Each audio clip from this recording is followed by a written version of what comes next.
Oke teman-teman, kembali lagi di Aine Podcast, mulai dari nol, impian jadi nyata. Sebelumnya sudah kami sajikan part pertama, bagian pertama. Untuk itu, dari bagian pertama tentu teman-teman sekalian dapat memetik pesan terdalamnya dari sebuah kejadian kemalangan dan akhirnya menjadi rasa syukur kepada Tuhan ketika kita bisa mengambil hak kebahagiaan dari situ, ketika kita bisa memandang Tuhan atas kebaikannya. Sekarang mari kita lanjutkan pada part kedua. Oke, Bang Imansius masih sehat ya? Sehat, masih luar biasa semangatnya. Oke, Bang, saya tertarik dengan kegiatan JPKP yang membuat saya juga turut bergabung di dalamnya. Iya.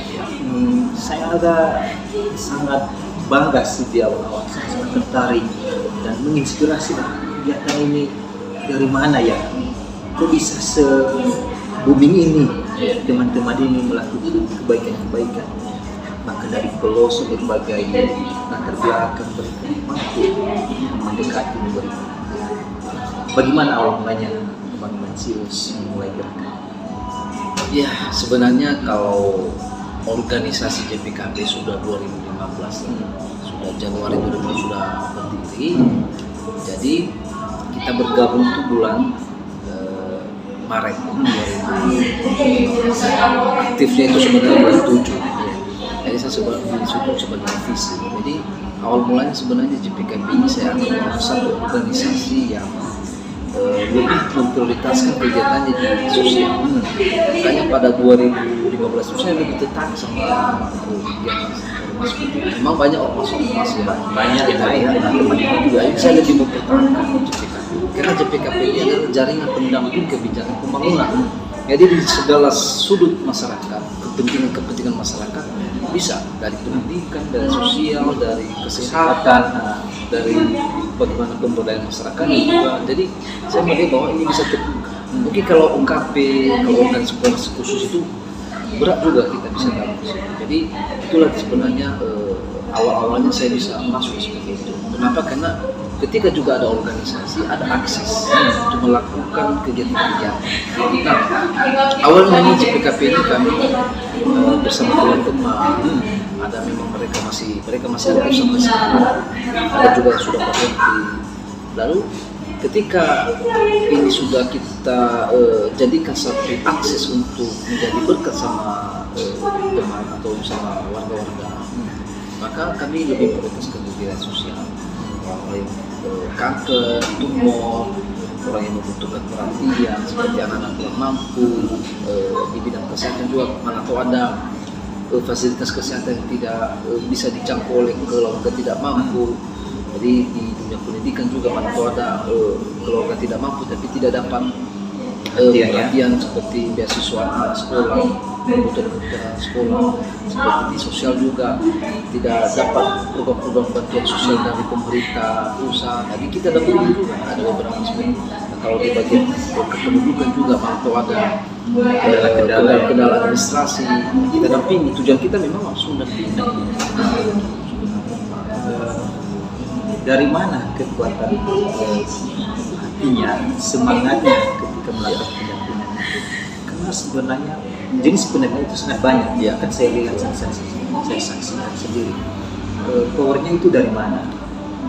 Memang banyak yang bertanya seperti itu. Jadi kalau saya renungkan juga, sebenarnya kalau power kita itu sebenarnya harus dari hati, panggilan hati. Kenapa? Karena contoh kita melihat orang yang jatuh di sepeda. Kalau orang mau menolong, kan dia punya di hati, kan pikirannya. Dia bilang, ini saya tolong karena dia sesama saya. Dia bisa, janganlah karena nanti kalau ada apa-apa. Sebenarnya itu masalah hati dan pikiran. Ketika hati kita ingin menolong sesama, makanya kita percaya apapun tantangan yang dari luar, yang dari apa, itu pasti kita akan mudah lawan dia. Lawan dalam konteks kita akan menolak hal yang memundurkan kita, yang akan membuat kita semakin ini tidak perlu kita buat. Itu sebenarnya yang memberikan saya power. Artinya ada hati saya untuk bagaimana supaya ini bisa terbantu, bagaimana supaya sesama saya ini bisa diperhatikan. Itu hanya luar biasa. Tanpa motivasi apa-apa kita membantu ya. Jadi ketika sudah punya power itu, ketika hati sendiri mau tergerak membantu, lalu apa saja yang diberikan, hati sudah membantu. Lalu apa saja yang diberikan ketika melakukan pendampingan, memberi pengertian. Memang tadi saya sudah sampaikan bahwa ketika sudah ada kita, maka segala sesuatu tidak akan berat lagi kan. Jadi Tuhan akan memberi jalan. Kadang pun saya ketika sudah melakukan kegiatan itu, saya merenungkan, kok bisa Tuhan memenuhi semuanya.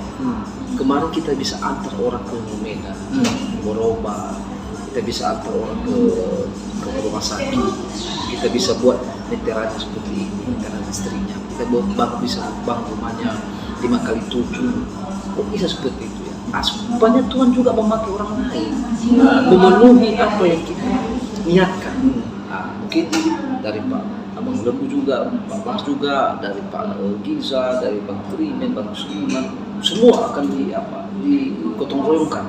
Jadi artinya kita yang sudah baik tadi, yang tulus tadi, ketika sudah Tuhan tahu bahwa itu baik bagi ciptaannya, bagi umatnya, maka orang-orang lain akan dipanggilnya lagi. Atas kekurangan kita, atas kelemahan-kelemahan kita, contohnya, saya tidak mampu seperti ini. Melalui orang lain nanti akan mengalirkan bantuan. Itu sebenarnya yang kita percaya. Kadang saya melihat brosur-brosur atau banner di media sosial yang mengenai penggalangan dana. Bagaimana prosesnya penggalangan dana itu terjadi? Ya, awalnya memang kami atau kita di JPKP itu penggalangan dana itu sebenarnya tidak boleh. Kita harus cukup men-share, memediakan saja. Kalau ada orang tertarik, kita suruhlah keluarga, nomor HP mereka, nomor rekening mereka. Nah, ini kita lakukan juga memang lebih 4 tahun yang lalu. Cuma yang terakhir ini aja kita melalui rekening. Nah, sebelum-sebelumnya memang tidak boleh. Kenapa tidak boleh? Karena JPKP hadirnya bukan menggalang dana, tapi melakukan pendampingan. Nah, itu sebenarnya visi-misi kita. Jadi ketika juga ada kesulitan kita soal pendanaan, tentu banyak teman-teman yang melalui teman-teman yang mau membantu seperti inilah rekeningnya kalau ada yang mau membantu. Nah, itu sebenarnya jalan lain agar semuanya berjalan lancar juga. Kalau nggak ada juga materi kan sedikit terkendala kita. Mungkin dengan materi yang kita kumpulkan, kita bisa bantu kepada klien yang bisa kita kumpulkan. Memang rata ketika ada pasien, contohnya ada yang sakit, ini dari kepala dinas kesehatan, Pak, kita bantu dulu ambulansnya, nanti kalau sudah sampai di rumah sakit, Pak tunggu dulu Pak ya, biar aku usul BPJS. Jadi direkturnya bilang oke, serahkan. Jadi sebenarnya nggak 100% harus materi, nggak semua. Nah, jadi ada banyak tangan yang akan dibuka. Makanya saya pesan, kalau ada niat kita, banyak baik, banyak tangan akan menolong, banyak pihak yang kita libatkan. Kemarin juga waktu ada Pak Denny Kapolres, mantan Kapolres kita, Pak Kapolres, saya minta tolong, adakah ambulans di Polres? Ada Pak, siapa yang mau kita tolong? Ada Pak di si Rudin 2, kita mau antar ke Medan. Oh ya siap.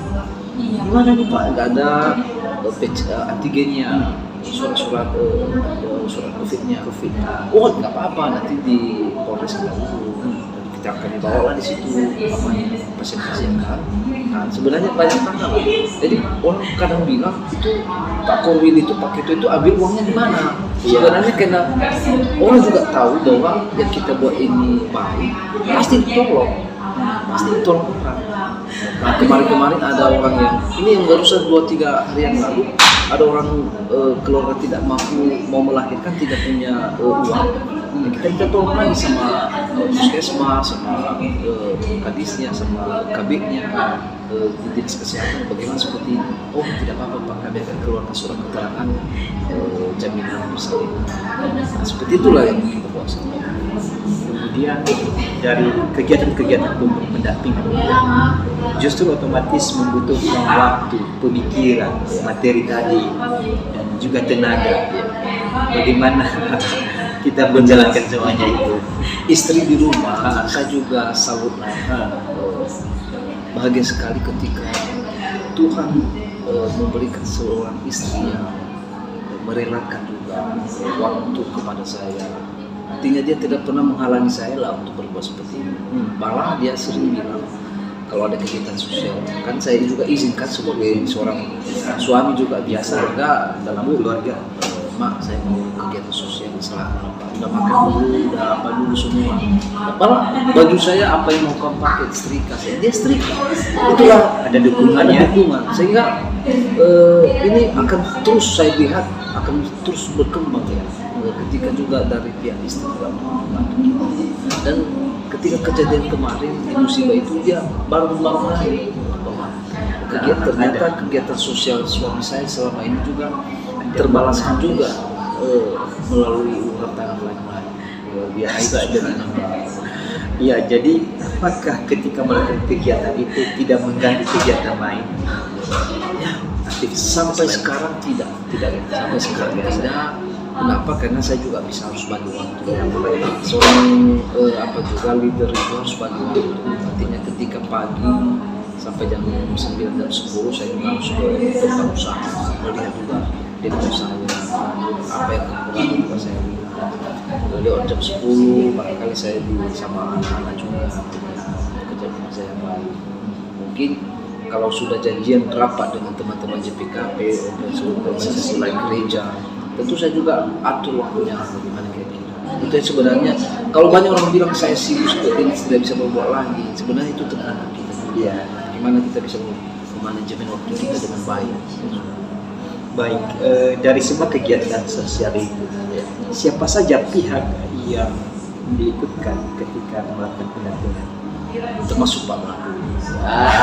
Ya, dan teman-teman JPKP lain. Ini Maksudnya ini, maksudnya pihak-pihak yang dituju misalnya. oh ya, Misalnya kalau sakit itu siapa yang kalau masalah aset atau barang-barang lain itu siapa yang dihubungi atau misalnya. kalau contohnya kan ada keluarga yang membutuhkan pendampingan, contoh di PLN.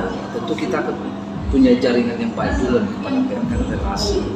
Banyak orang bilang mengatakan kita, kamu kenapa menolong PLN? Kenapa kamu membantu PLN soal begini? Kamu ini kan listrik kita tidak baik lagi, Pak. Saya bilang ketika Anda terus menghujat PLN, maka Anda tidak akan pernah mewujudkannya seterang. Kenapa? Justru kita harus bantu. Apa kesulitan penerbangan? Form tidak diizinkan untuk ditebang. Itulah kita dampingi. Iya. Nah, itu sebenarnya. Nah, ketika sudah bagus komunikasi relasi, maka kalau ada pelanggan yang mau kita tolong, mau kita bantu, warga kita mau bantu, itu kan terjadi kemudahan. kemudahan juga. Pak, kalau bantu ini Pak, listrik mereka padam, veteran mereka rusak, mereka butuh tiang listrik Pak, gitu ya. Lalu, oh ya Pak, kami bisa bantu seperti ini. Jangan kita paksakan juga. Iya. Jangan gara-gara kita sudah dampingi PLN, kita paksakan. Oh seperti ini Pak, kira-kira beberapa minggu lagi bisa dapat Pak. Mungkin 2 minggu lagi Pak. Kami sediakan dulu Pak.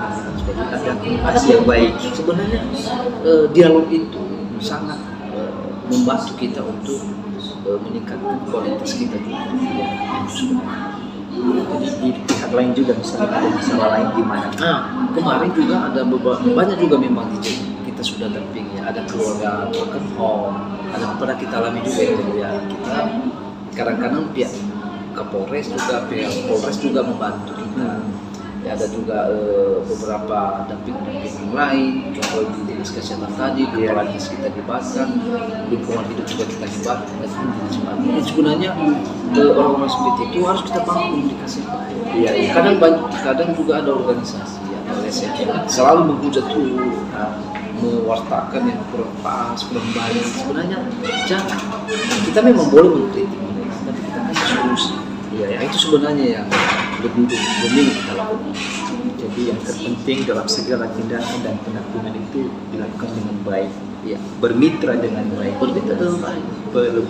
Berbagai pihak Ya. yang terkait di dalamnya. Lalu dari semua pendamping, dari semua kegiatan dan aksi-aksi sosial yang dilakukan, apa yang didapatkan sih? Atau yang mungkin di benak orang juga mungkin kan mengatakan, pada apa melakukan itu? Iya, Apa yang didapatkan sih? banyak orang bermotivasi berbeda-beda. ada motivasi dia masuk di organisasi itu karena ada kepentingannya yang harus dipenuhi. Ada juga punya visi misi seseorang masuk di organisasi supaya dia merasa nyaman safety dia. Ada juga organisasi supaya dia minta uang. Ada juga seperti itu. Ada juga orang ya supaya ada teman, sahabat banyak, mungkin ada seperti itu. Ada juga teman supaya ada kerja saya, ada kesibukan saya. Jadi motivasi itu tidak salah. Cuman bagaimana kita mengaturnya itu tidak menjadi merusak juga, tidak merusak juga. Yang paling dominan yang kita harus pikirkan ketika kita sudah masuk di organisasi, maka yang harus kita pikirkan di situ sebenarnya bagaimana supaya apa yang sudah bergabung dengan saya ini, apa yang sudah saya tekuni organisasi ini menjadi berkat bagi sesama kita, bagi orang. Itu yang sebenarnya motivasi yang harus kita tekuni juga. Jadi belum terjawab kan sebenarnya apa yang kita dapat. Iya. Jadi yang kita dapatkan sebenarnya ada satu kebahagiaan. Oh ya benar, ada kebahagiaan kita membantu. Itu bahagia. Kalau orang tersenyum ketika kita menyentuh mereka dengan perhatian, wah itu luar biasa. Itu kebahagiaan sebenarnya. Banyak orang bilang begini, kamu dapat berapa? Mendapat ini. Saya bilang tidak, saya tidak dapat. Tapi saya tahu bahwa Tuhan sudah mencatat sama saya. Nah, kenapa? Karena setiap perbuatan yang kita lakukan itu, ketika itu baik, Tuhan akan pasti berlipat ganda kasih. Nah, jadi bahagialah ketika ada orang nenek-nenek, ibu-ibu yang butuh perhatian, memberikan sesuatu sama mereka, senyum mereka itu bahagia sekali. Memang capek, saya juga harus capek. Tapi ketika itu terpancar senyum mereka, kebahagiaan mereka, waduh, luar biasa. Kebahagiaan. Jadi sampai sekarang Bapak sebagai abang, ya, sebagai korwil, ya. Jadi otomatis ada lagi teman-teman lain yang lain. Korwil ini sampai di mana pergerakannya? Ya. Tingkatannya ya, memang JPKP juga punya struktur ya. Ada ketua wilayah, ada wakil ketua. Sebenarnya di SK saya sebagai wakil ketua DPW di Sumatera Utara. Tetapi karena kita di wilayah Kepulauan Nias, maka sebagai wakil ketua diperbantukan sebagai koordinator wilayah. Jadi di koordinator wilayah ini ada 4 kabupaten, 1 kabupaten. Jadi kitalah yang menjadi supervisornya. Artinya ketika ada komunikasi yang terhambat dengan DPW dan DPP, barangkali kita bisa komunikasikan, bisa kita bantu. Kalau ada kesulitan DPD, kita bantu. Ya. Ada yang perlu dibicarakan mengenai program, mungkin kita bisa bantu. Mungkin teman-teman DPW tidak langsung ke Nias, kita lah yang ada di sini. Makanya ada posisi korwil tadi ya, koordinator wilayah. Jadi semua yang di kabupaten dan 1 kota ini, kitalah yang membantu mereka lah, memfasilitasi kalau ada hal tertentu yang mengenai program JPKP. Luar biasa ya. Oke, Pak Ignatius, apa sih yang ingin disampaikan kepada masyarakat kita terhadap kegiatan-kegiatan yang dilakukan? Ya. Satu dulu, kegiatan sosial ini atau kepedulian dengan sesama ini harus kita bangun.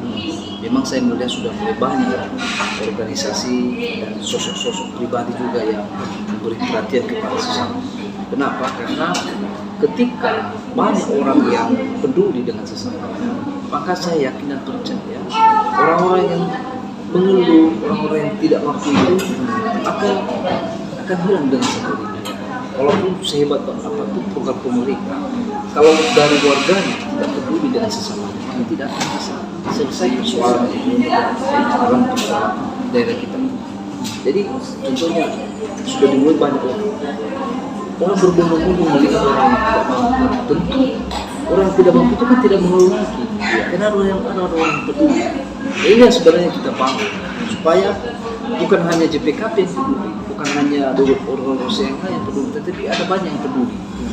Maka dulu individualisme ini menjadi musuh besar, musuh besar di era-era global digital ini. Nah sekarang kita harus ciptakan juga perlawanan dari image individualisme itu. Bahkan kita melihat tetangganya sendiri, dia tidak tahu pada tetangganya. Dia cuek ya. Dia cuek. Jadi itu sebenarnya harus kita awali dari teman-teman JPKP. Apalagi kalau banyak pribadi yang peduli dengan sesama. Jadi ada orang miskin, ada orang sakit, ada orang kena kanker. Ayo kita bantu. Ada orang seperti ini, kita bantu. Sehingga orang yang merasa susah, kesulitan, merasa bahwa ada orang yang susah. Nah, itu sebenarnya yang kita selalu harapkan juga. Dengan kita lakukan, kita awal seperti ini, ada banyak orang seperti ini. Kadang orang mengatakan ke saya, kok harus kamu tunjukkan di media sosial, FB, kalau ada kegiatan sosial. Iya benar. Kenapa harus di medsos? Kenapa harus di medsos? Kenapa? Iya. Berarti kan ada firman Tuhan, tangan kiri begini. Memang benar. Iya benar ya. Seperti itu. Tetapi motivasi kami bukan menyatakan bahwa kami merasa hebat, bukan. Iya. Supaya banyak orang yang mengikuti cara bagaimana orang kita bisa tolong. Ya, ada ajakan secara Ada ajakan langsung seperti kepada yang melihat. kenapa dia bisa? Padahal kemarin dia kena musibah. Iya. Saya sudah punya jabatan, punya pekerjaan, Iya. punya harta. Kenapa tidak bisa saya lakukan seperti itu? Orang lain termotivasi, Itu sebenarnya. mendapatkan inspirasi baru. Banyak orang bilang seperti itu. Kenapa harus? Gara-gara mungkin kamu jadi calon. Enggak. dikaitkan ke hal lainnya. Percaya 2024 saya tidak akan pernah masuk sebagai calon-calon seperti itu. Kenapa? Karena memang seperti itu. Saya memang melakukan seperti itu. Jadi ya saya juga ya wajar lah kalau orang seperti itu karena dunia kita ini kan dunia politik, dunia sosial, dunia ya biasa lah, Dinamika lah seperti itu. Jadi artinya setiap kegiatan dan gerakan-gerakan sosial, gerakan-gerakan pendampingan itu tidak menghasilkan motif lain. Oh iya, Itu yang terpenting dari kita dari pemain. Selain hanya keberanian hati membantu dan menolong. karena kalau kita punya motivasi yang tidak tulus, ikhlas, itu yakin akan sirna. Iya. Dengan sendirinya itu tidak akan kembali, yakin percaya. Tapi kalau kita punya hati keikhlasan, peduli itu karena tidak ada motivasi yang lain selain bahwa itu sesama kita itu adalah milik Tuhan, ciptaannya, maka kita harus tolong. Baik, Bang Matius Badua Korwil kita di JPKP ya, Kepulauan Nias. Sebelum kita mengakhiri podcast kita pada kesempatan kali ini, adakah yang mau disampaikan? Mungkin ucapan terima kasih dari beberapa pihak jika ingin disampaikan, ataupun ucapan mengajak atau ajakan untuk bekerja sama melakukan kegiatan ini. Silakan diberi kesempatan. Dari saya teruslah berbuat kebaikan kepada sesama, teruslah peduli. Tantangan zaman digital saat ini adalah individualisme itu yang jadi kita harus hancurkan itu melalui kepedulian kita kepada sesama. Jadi berbuatlah sesuatu itu dengan tulus dan ikhlas, maka itu akan diberkati Tuhan terus. Amin. Jadi sudah cukup itu, Sudah sangat cukup. Kecil kata-katanya, kalimatnya, tapi silahkan diresapi masing-masing. Oke, teman-teman, luar biasa ya perbincangan kita pada kesempatan kali ini dalam dua bagian. Part pertama tadi soal part pertama tadi soal kejadian yang pernah dialami oleh musibah oleh Bang Matius, dan semuanya dilewati dengan baik, dan tentu Bang Matius pasti merasakan sudah menang dengan gemilang karena Tuhan ikut di dalamnya. Dan yang terakhir ini adalah gebrakan-gebrakan kita teman-teman di JPKP dan juga teman-teman yang lainnya dari organisasi lain yang juga melakukan hal yang sama. Tapi semuanya dilakukan dengan baik, murni dari hati yang tulus untuk sesama. Demikian saja untuk itu dalam setiap gerakan-gerakan sosial ini kami mohon dukungan juga kepada pemerintah dan juga kepada pihak terkait untuk terus menolong dan membantu kita di dalam hal yang demikian saja. Tetaplah di channel ini, jangan lupa subscribe, like, comment, dan share untuk mendukung YouTuber Indonesia. Yahoo! salam pengertian. Salam pengertian. Oke, Oh, Bang. Siap.